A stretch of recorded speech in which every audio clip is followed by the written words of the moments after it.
And he's going to talk on a project that he was commissioned to do but had a ton of fun doing, where he researched current, active, popular vineyards and researched what they were before they were grapes. And so really interesting pioneer histories and told with a Jim Gullo flair. Coming around the bend after December or January, we'll have Andrea Payne, Beth Downs, and Robin Mukunda present on a trip they're taking to the Middle East. And it's the Middle East in flux, the ebb and flow of history that'll center around their trip they took to North Cyprus and Turkey. And I believe they've yet to take that trip, so it'll be very fresh in their minds. February will be Jeff Knapp, the Executive Director of Visit McMinnville, and he's talking on leveraging tourism for economic growth. Visit McMinnville's been up and going for a while, and it'll be nice to hear back from them. Susan Saladoff is a director who made a documentary called Hot Coffee, Is Justice Being Served? And she'll talk a lot about tort reform, which will be really exciting to hear. Recommend watching her documentary. They've copies available at the library, or I've got a copy if you'd like to borrow it. It's a pretty good movie. William Sullivan in April, and he's a local author, writes a lot of guidebooks of hiking and really cool places to hike and adventure, and he also wrote about D.B. Cooper and the Exploding Whale, a tale of folk heroes of Oregon. So that'll be great fun as well. May, we're going to have Maria Stewart come talk about IPNC in McMinnville. It's over 30 years old now, and it's pretty worldwide. It happens right here in McMinnville. And then we'll close out the year with Dr. Chad Tilburg talking on observed and predicted consequences of a warming world, all about climate change. But today, we're here to hear from Warden Rich Ives, and his talk is entitled Life with Bars, so please join me in a big City Club welcome of Warden Rich Ives.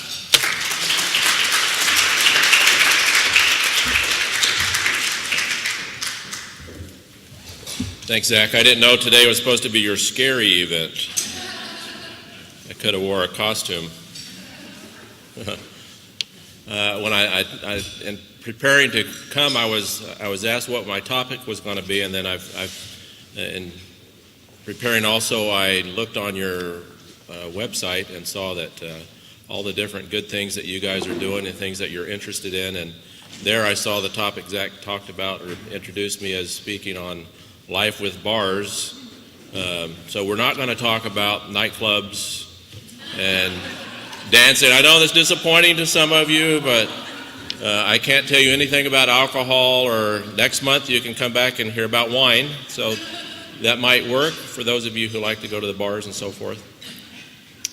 I am going to talk a little bit about the federal prison system and about the institution that I'm currently responsible for, the Federal Correctional Institution in Sheridan, Oregon. So if you've been on Highway 18, going either towards the coast or one of the casinos, you've driven by the institution.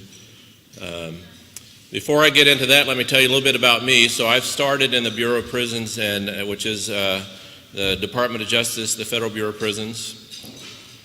So the way that works in government is you've got the President of the United States, and then you've got the Attorney General, and then you've got the Director of the Bureau of Prisons, and then we've divided the Federal Bureau of Prisons into 6 regions, which are obviously different states throughout the United States. So we're different from state facilities. This is the federal prison system. So the crimes that individuals are incarcerated for in federal prison are sometimes different, sometimes the same as what you would find in a state facility. Although in order to be in a federal prison, that crime that you're convicted of has to be somehow tied to the federal government. So if you were convicted of mail fraud, would that be state or federal?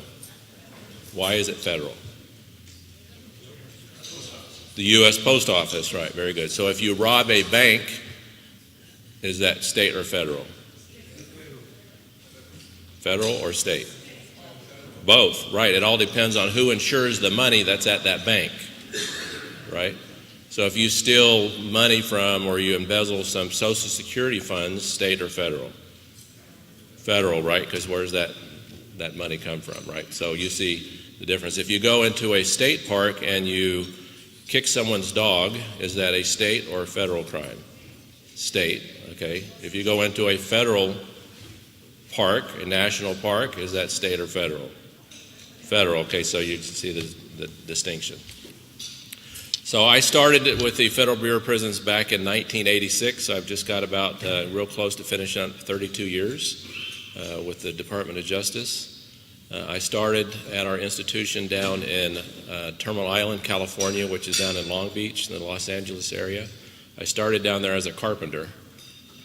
Never dreamed or planned on coming to work for the prison system. I'd never been to a prison, never been to jail, never been arrested. Didn't know anything about the federal prison system, but here I am. So after 32 years, I know a lot about it now and been in a lot of different prisons and so forth. So I started as a carpenter down in Terminal Island, and after about 18 months or so, I moved from Terminal Island to another institution, which is the United States Penitentiary in Lompoc, California, which is in the Central Coast, just not too far from Santa Barbara or Solvang. Some of you may have visited Solvang, Hearst Castle, that area. It's a beautiful part of California. So I spent about 5 years at that institution and switched from being a carpenter to a case manager. And then after that 5 years, while I was in Lompoc, I started going to college and decided that was important. And of course learned how important education is. So I'm a big proponent of that. So I completed my bachelor's degree and master's degree, and then went on from Lompoc to the Female Medical Center. The Bureau of Prisons has medical centers. There are hospitals that are prisons. We only have one female medical center, and it's located in Fort Worth, Texas. So that was our third location. Spent about 3 years there, and then moved again to a regional office, which was in Maryland, Annapolis, Maryland. Spent a couple of years there and moved back across the country to the regional office, which was in Stockton. Well, it's currently in Stockton. Back then it was in Pleasanton or Dublin, California. Spent a couple of years there doing that, and then moved from Northern California up to here, Sheridan. So that was in 2002. So from 2002 to 2007, I was out here at the federal prison in Sheridan, and at the time lived in McMinnville, just not too far from Newby Elementary. From there, we moved to Herlong, California. Now, I'm sure you all know where Herlong, California it is. No, you don't? Some of you may, because of the military. There's an Army base near there. It's not too far from Reno, Nevada, if you live on the Nevada side, or Susanville, California, if you live on the California side of the state line. So I went there as a warden and spent about 3 years or so. Got transferred from there to Pine Knot, Kentucky. You may not know where Pine Knot, Kentucky is, but I do. It's in the Daniel Boone National Forest, and a great place to be. My wife and I had a great time in Kentucky. Beautiful state, great people. Completely enjoyed the time that we had in Kentucky. Although I was the warden of the United States Penitentiary in McCrary, Kentucky, which is located in Pine Knot.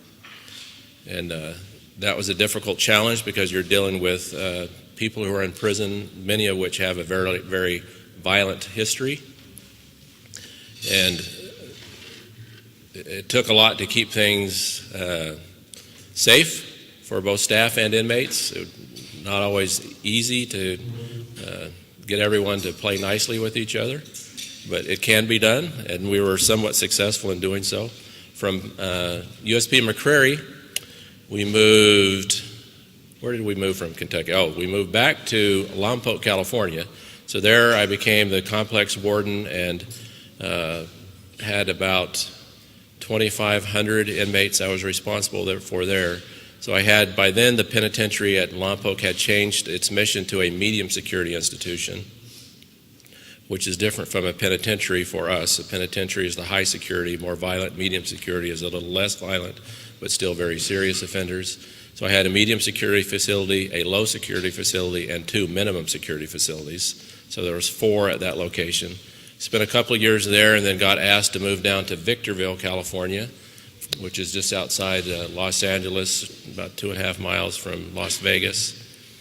and there became the complex warden at that facility. There I was responsible for about 5,000 inmates and 1,000 staff members, and that was 2 years of nonstop busy every day, every second, no weekends, no vacations, no nothing. There's just a lot going on all the time. It never slowed down. Rotated out from there and came back up here to Sheridan, so I've been up at Sheridan this time about 20 months or so. So all told, that's 11 moves and almost, again, 32 years with the federal prison system.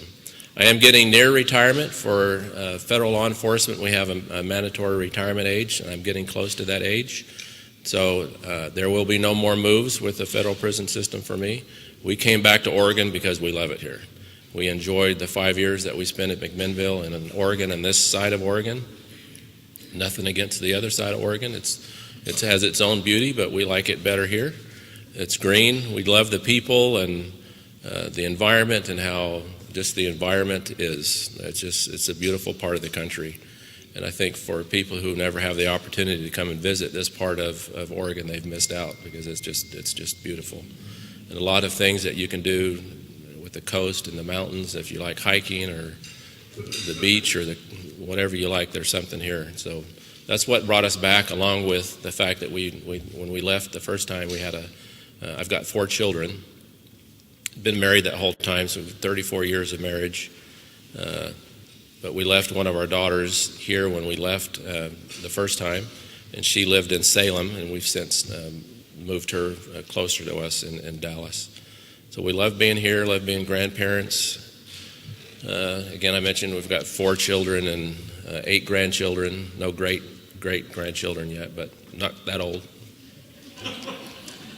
I guess that's coming at some point. But my wife and I love to travel. We've been fortunate with the organization to be able to travel and see different parts of the world, and it's been a great career. So a little bit more about the Bureau of Prisons. So the Bureau of Prisons was started in 1930, and we've added institutions as the years go by. We've got 122 institutions currently across the country, and again, this is just one of those institutions. Each of those institutions is ran by a warden who typically has associate wardens or assistant wardens that work under them. And then under them you have a number of department heads that actually are responsible for each department. And then below them you obviously have the line staff and the folks that actually get the work done. Now, we could not do anything if it wasn't for the workers that are actually coming to work every day and doing their jobs well. That's what keeps it safe and keeps the society safe. I've been fortunate over the years to work with some very talented people. I have a bunch of people that work for me now that I can tell you I can go away and not worry because we've got good people that are taking care of things. So the institution out at Sheridan, we actually have 3 institutions. When the institution was built in 1989, well, this is when we opened in 1989. They started construction, I think, in 87. They opened in 89 at the minimum security facility, which has about 530 inmates in it typically. That is considered a large camp or minimum security facility as far as the Bureau of Prisons goes. One of the reasons it's so large is that we have 2 residential drug abuse programs that run there. One runs in the afternoon, one runs in the morning, and that allows offenders who have a drug history to receive treatment. That program lasts about 8 or 9 months. Usually it's closer to 9 months by the time they complete that program. And it's an intensive residential community where we've got therapists that are there full-time teaching them all day long about different ways to think about their life and how to make better decisions. And I can tell you I've been impressed year after year with the individuals who complete the residential drug abuse program about the changes that they have learned how to make. It changes them entirely. Last week I attended a graduation ceremony at one of those residential drug abuse programs, and it allows the inmates to get up and run the program, the ceremony, and they're often invited, the graduates are often invited to say something that they had learned, and again, it's just impressive to see how people can change if we allow them to and we put them in the right environment. So again, there's about 530 inmates there. We also have a jail. A jail is different from a regular institution in that the jail houses pretrial offenders. So in the federal system, Once you get arrested, whether it's by local law enforcement or the FBI or whoever arrests you, and it's a federal crime, they bring you to a federal detention center. So we have one of those. It's got about 350 beds in it, and we usually keep about 200 marshal inmates, meaning they're pre-trial or pre-sentenced inmates. The other inmates are designated to us, and they typically have very short sentences, meaning they've got about a year or less to serve in order to be designated to the jail. So the jail here in Sheridan, we service the federal courts in Portland, Eugene, and Medford. And so what happens is Monday through Friday, the U.S. Marshals are bringing inmates to us and picking inmates up and taking them to court. And it's 5 days a week. It happens probably 150 inmates every week that we move that are transported to and from one of those federal courthouses. In addition to that, we have inmates that are being transferred to other federal prisons, the 122 that I mentioned, and they're passing through. So maybe they were at another institution and they're trying to get to their designation. So we'll also hold those inmates until an airlift comes. The U.S. Marshals have 2 planes that they use. One is assigned to the East Coast, one is assigned to the West Coast. And they land it for us. They land in Portland at the airport. And so typically every other week, there's an airlift today. We'll take inmates that need to be designated or have been designated to another federal prison, one of those 122 institutions. And we'll drop them, we'll take them to the airport, and the marshal's plane will land. We'll establish a perimeter, and then they'll take those inmates and give us the inmates that are coming here. So that happens every couple of weeks. So that adds to the workload that takes place at the detention center. Now, separate from that, we have the medium security facility, which is the main facility, and we house about 1,000 offenders there. That number is pretty consistent. We can hold more than that, but that number's been pretty consistent.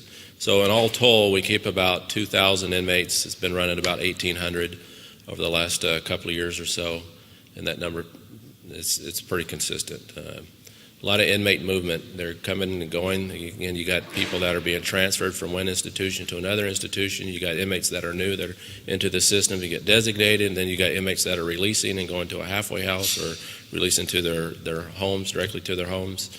A lot of movement taking place, and that's all just one part of this other thing that we've got is this institution, where the institution has everything that the city of McMinnville has.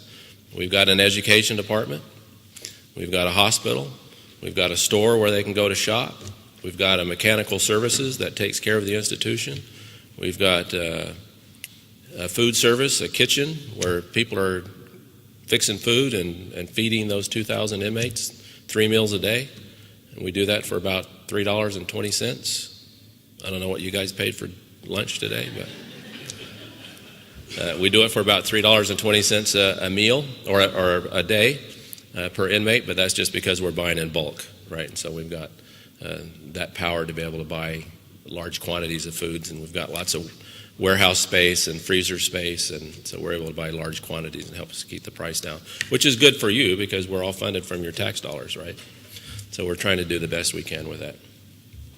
So one of the things I wanted to touch on was our community service projects. I know a lot of you are, as I walked around and met you before our meeting started, or this session started.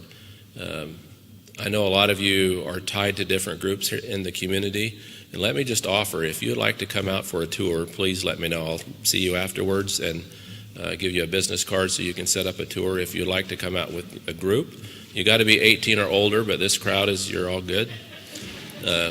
But sometimes you know somebody, a high schooler or something, that would like to come. They got to be over 18 or older to come out for a tour. So if you'd like to bring your group out for a tour, I'm certainly willing to make the arrangements for that. But also, if you're associated with a group that has a need, then I would like to talk to you about filling that need.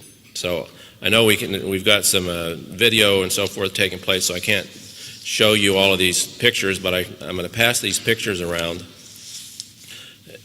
so that you can see some of the work that we do. So we have a wood shop out there that can make anything out of wood. And then, so there's the community service project can work in two ways. One is you can bring the materials to us and we can make something for you. And there's no cost to any of this. You just provide the materials and show us the pictures and tell us what you want and we can do that for you. And the other side of it is that we can send the minimum security inmates, those inmates that are at the minimum security facility, the camp, some of those 530 inmates, we can send them out to the community and do work on site. The issue there is that you have to provide the transportation and the supervision, but we provide you the training for that. But keep in mind that we're handpicking these individuals. They're nonviolent. They don't have any history of violence whatsoever. We've got groups out right now. The schools in Sheridan and Willamina take advantage of those inmates on a regular basis, especially in Willamina at the high school. The city of Sheridan just last summer, a couple of months ago, took advantage, had a group come out and do a lot of weed abatement, which then allowed for the residents to get a tax break because the weed abatement was done, which they didn't have to lift a finger for. We've got labor. If you've got projects. So examples are, we just recently completed a boardroom table for the Grand Ronde Police Department. That's what this picture is of. I'll pass that out. This is a picture of some work that we've done for the fire department there in Sheridan. We created a podium for them like this one and some picture frames where they can put all their firemen pictures on. There's some pictures here of the project at the Willamina High School where they went in through the summer where they did a lot of painting for the school. We're associated and do work with the Habitat for Humanity in Salem and in McMinnville, so there's pictures of the cabinets that we built for them.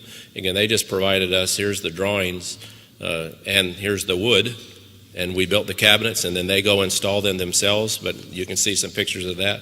We also completed at Willamina High School, they built a baseball field this year, and we built the dugouts for them. So we built the benches and got it ready for the teams, both the home and visitors. There's some pictures of that. There's, let's see, also there's a couple pictures of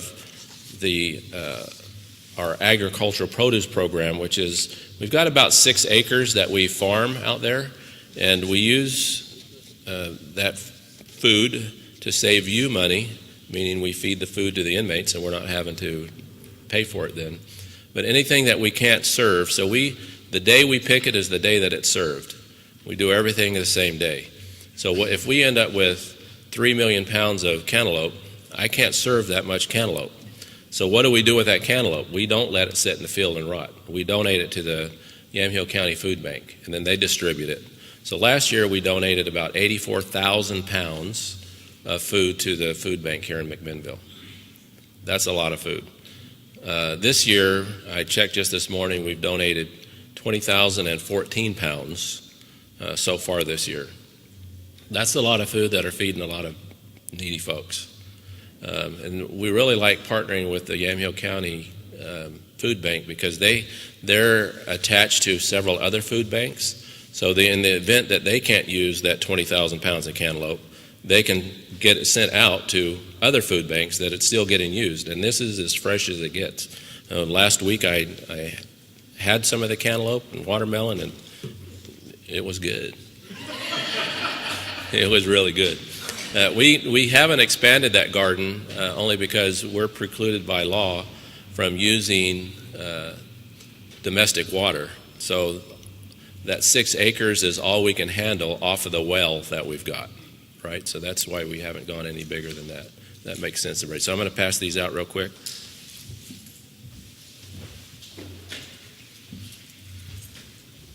Okay, also I know when I was talking to some of you beforehand that there were some questions, and I want to spend some time letting you ask whatever questions that you may have. Hopefully I've addressed some of them. If you haven't, please, at this time, if you'd like to ask a question, I'll be glad to answer those for you. Yes? What decides where a prisoner goes? So with the 200 or so prisons, why do they end up where they end up? Okay, so 122 prisons. It's not quite 200 yet. Your tax dollars haven't got us that many. So the question is, So his question is, how do we decide where an inmate is going to go? Which prison are they going to go to? So our goal in the federal prison system is to place each inmate as close to their family as possible, because we think it's important for them to be near their families. So initially, that's where they're going to be designated, as long as their security level matches where that prison is. So for instance, if they've got a very violent history and they need to be in a penitentiary, there's not a penitentiary in Oregon. So we can get them to the closest penitentiary to Oregon, but they wouldn't come to this facility because their security level doesn't match the institution that's available. Does that make sense? Okay. Other questions? Yeah, let's go right here and then I'll... I noticed you said that the prison system was started in 1930. Yeah. Was that related to the Depression? And then the second question is, do you have a metal working shop out there? Okay. It may have had something to do with the Depression, but I'm not that old.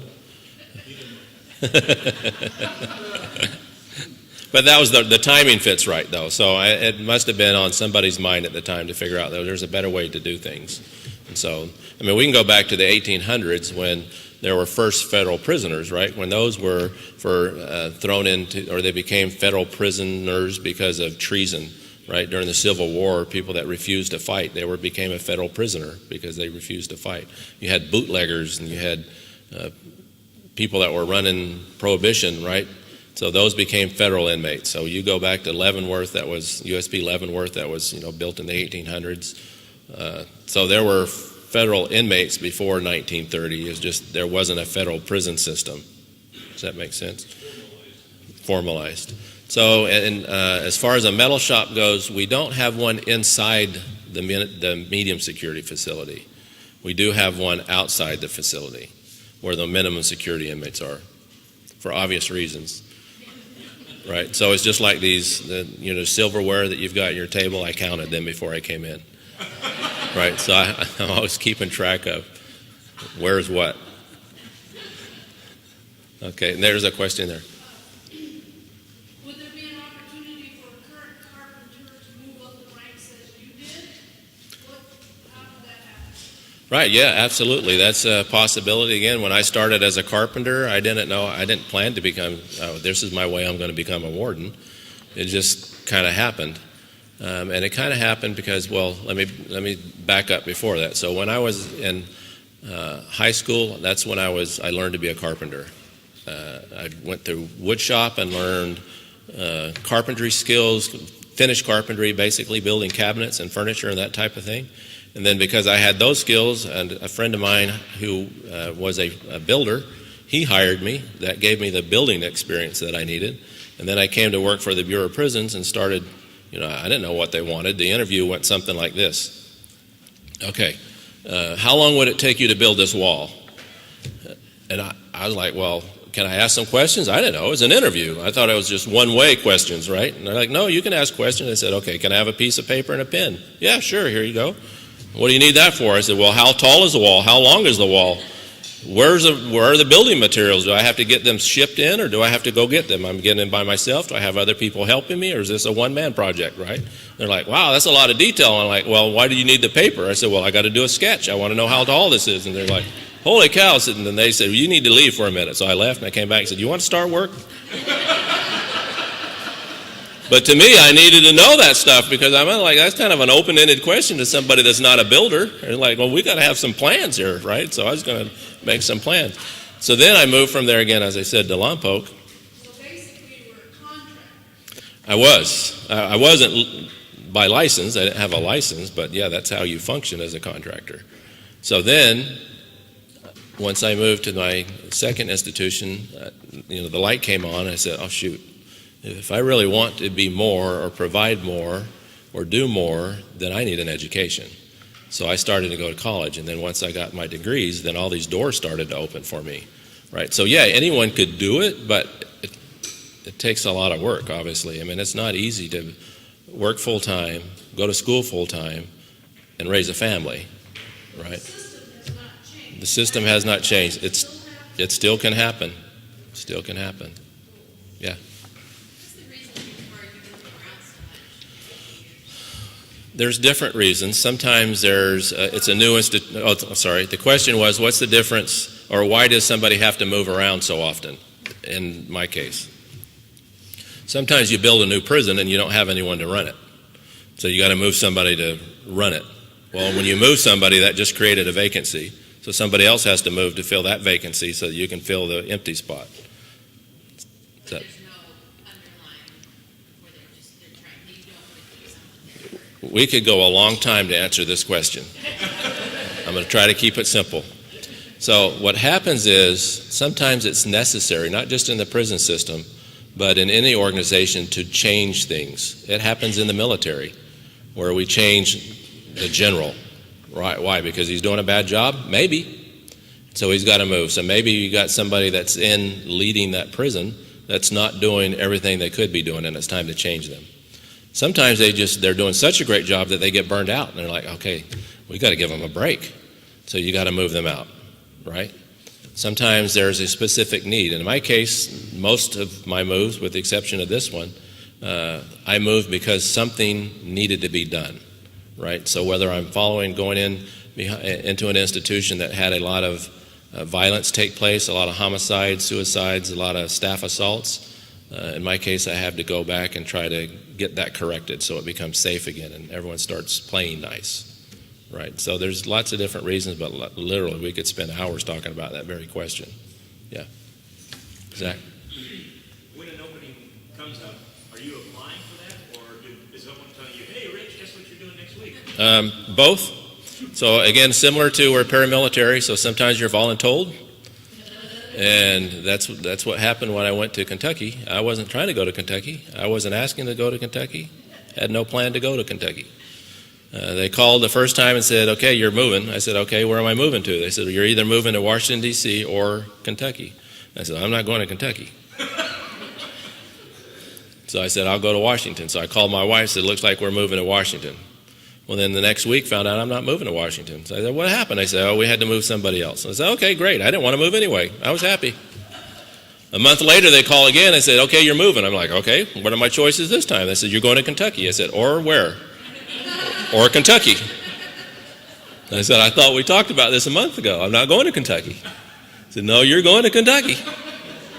And I said, what if I don't? And they're like, you're going to Kentucky. Guess where I went? Kentucky. Right? So I called my wife, said, that's where we're moving. Where are we going? Kentucky. What? Yeah, so it works that way. And then, so yeah, when there's a warden vacancy in our internal email system, an announcement will be made over our email system. And they'll say there's a vacancy, and if you're interested, you can apply for it. If no one applies for it, or if they're looking for the right person, then you get the phone call that says you need to apply for it. And you might be going to Kentucky, right? Yes? How do families cope with all this moving around? Not unlike, again, military. I grew up as an Air Force brat. You don't get a choice. Oh, sorry. The question is, how do families cope with all this moving around? So, again, paramilitary. I grew up in the Air Force. You're the kid, you move. So I'm born, raised, and trapped. Military brat. So you just move, and so you have to. Sometimes it's, people make you're all probably parents. I don't know that you're all parents, but you're all parents. And you always want to do what's best for your kids. And I think it's important to try to do what's best for your kids, and not just your kids, but your spouse as well. So sometimes it doesn't work out, and I've had plenty of friends that have left their families behind and they moved ahead, like a remote in the military where you move without your family, then you work your way back, or maybe you get to an institution that's close enough you can go home on weekends. It's easy and it's not easy. It all depends on, the family.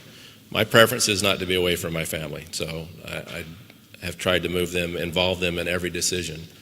When I still had children at home, and when I didn't, I'd certainly talking to my wife and say, look, what do you think? Is this something we can do or not do? There were places that we wanted to go, we didn't get to go, and other places we went to, we didn't want to go. But in either way, it's worked out. We ended up where we wanted to be in the end. So it's worked out pretty good. Yes, ma'am. Staff members do you have at this institution, and where are you all from? So how many staff members do we have at this institution? Right now we have 334. I had one resign over the weekend, so 334. We're supposed to have 365. 60% are military vets, so we draw a lot from them. So we do a lot of job fairs as well. The Bureau of Prisons is still under a hiring freeze, and we have been since the new administration took place, so since January. So we haven't, that's why our numbers are now at 335 instead of 365, because I can't hire anybody. We just recently got approval to hire a few more people, but it's like 5 people. And they're specialists, so I'm trying to hire a health services administrator, somebody to run the hospital.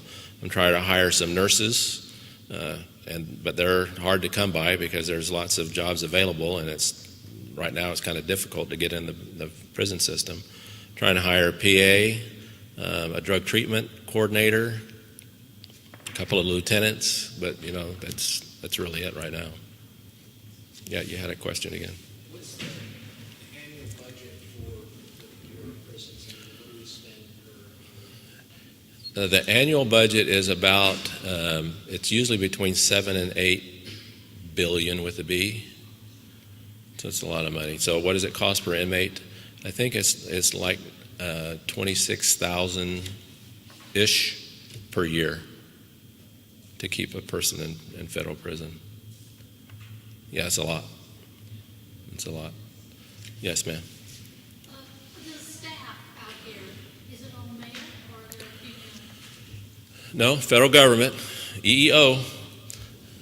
We can hire everybody and anybody. So no, there's more men than women that work out there, but we don't discriminate against anyone, and some of our best workers are female, and we're very happy to have them. Some of our department heads are female. Great to have them. They do a great job. I'm always happy to have a diverse workforce because it makes us or allows us to make better decisions. We get different points of view. Yes, ma'am. Are the inmates all male? Yes.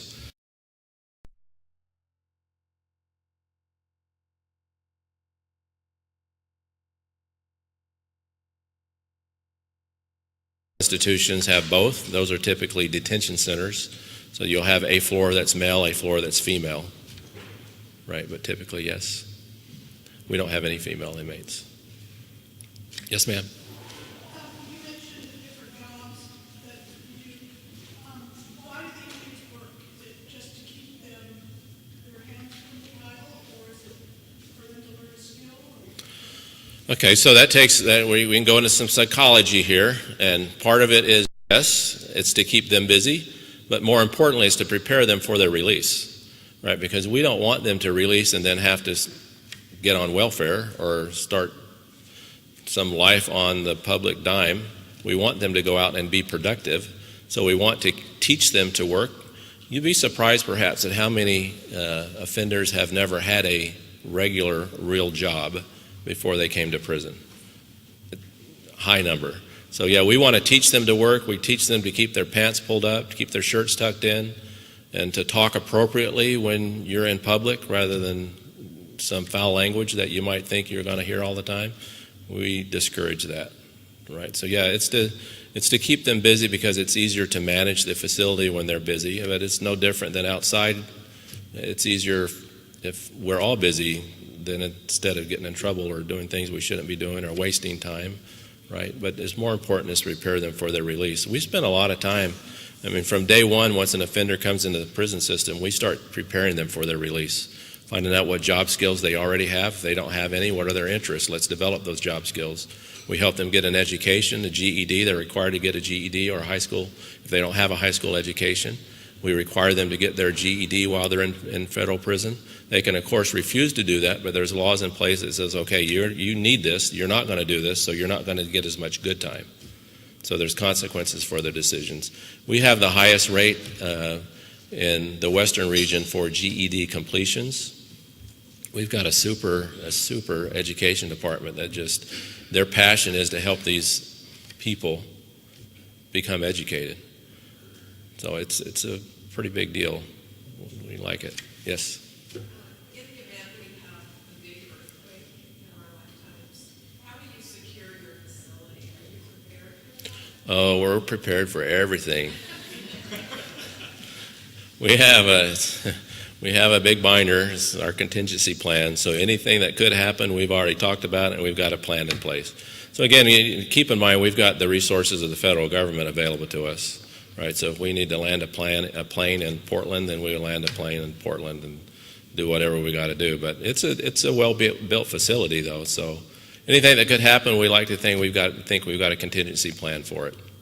And we practice those contingency plans. It's not just a book that we forget about. And then we've got an armory that's well stocked, without going into any details. You guys are safe. Let me just say that.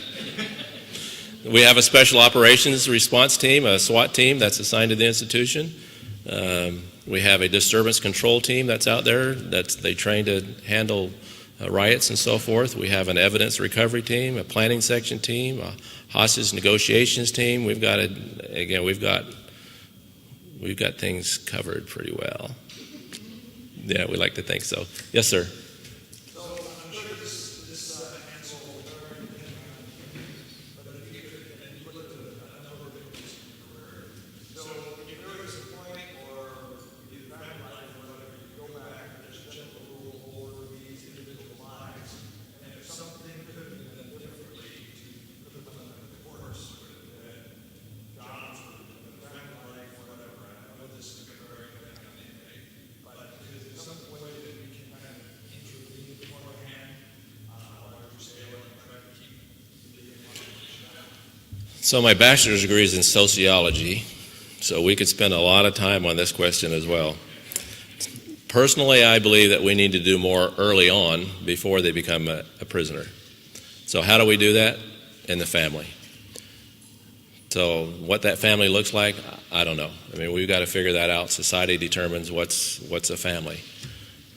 I think it's important for us to raise every child in a family that cares and loves them. And I think the better we become at doing that, the less likely they will become a prisoner. So if we can do more up front to do that, obviously I think that's going to be the best bet, because if we can keep these people out of prison to begin with, then we don't need prisons, right? So I think that's where we really start, is in our schools. And it's not just teachers' responsibilities, it's families, it's parents, it's brothers and sisters, their siblings, it's everyone's responsibility, right? It's that old adage of, it takes a village to raise, and I think it takes all of us. I mean, it's good to have groups like this that are plugged into the community, not just sitting at home watching TV or Jeopardy or Wheel of Fortune or whatever's on this time of day. I can't tell you. I'm not a real TV guy. I don't spend a lot of time watching TV, but whatever's on right now, being out learning, that says a lot about who you are as individuals. Trying to be out and changing the community, that says a lot about you as individuals. And we need more people to get plugged into doing this type of thing and making things happen in our communities, because that's going to make our communities safer and better, right? So we've only got like 3 minutes left. Is there okay, I'm going to do your question. This is a legal question. Oh, okay. It's all right. It's all right. She's an attorney. That's the only reason I said that. So. I'm an attorney. I'm really associated.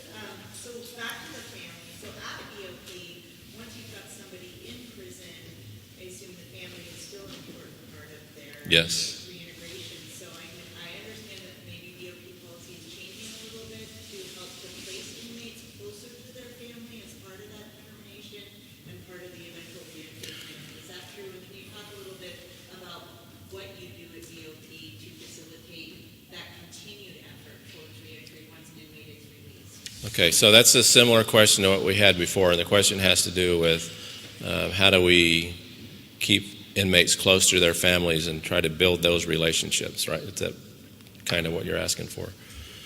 So again, from the get-go, once a person is sentenced in federal court, then court documents are prepared. Those court documents are sent via email, the internet, to our centralized designation center, which is in Grand Prairie, Texas. So all federal prisoners, that's where their paperwork goes, and they're all designated from that location. One of the things they look for in their pre-sentence report is, where are they from? Where do they live? Where is their family at? And then that helps determine which prison they're going to end up at.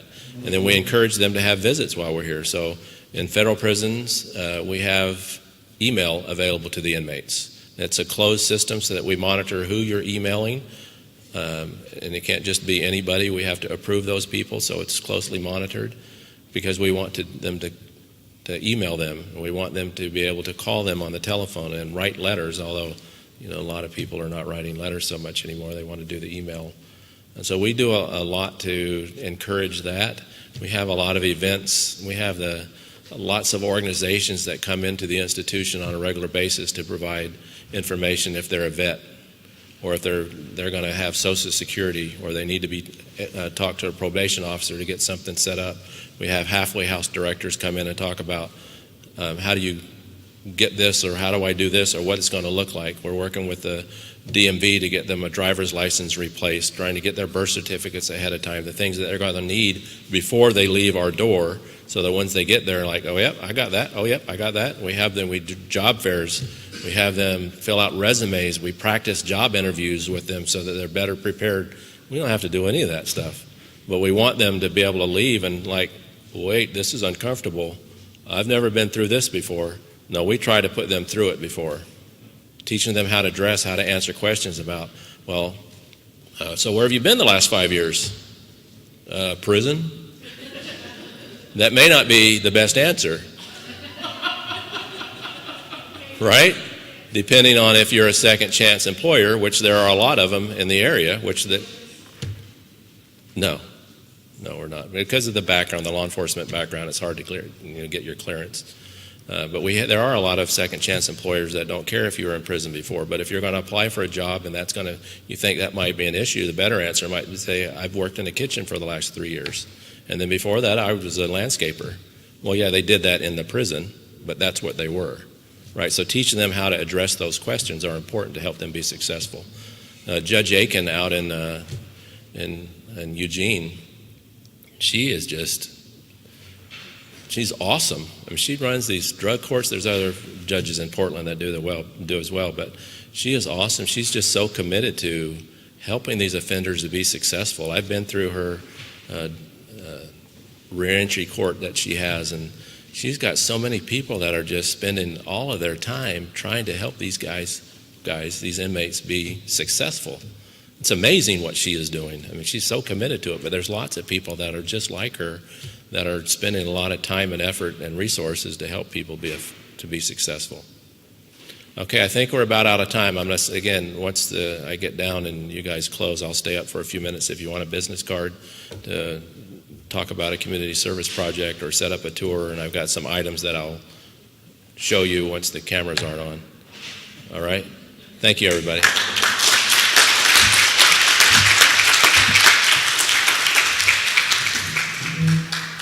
Thank you again to Warden Ives. Thank you again to all our sponsors. Thank you again to all you folks for being here this afternoon.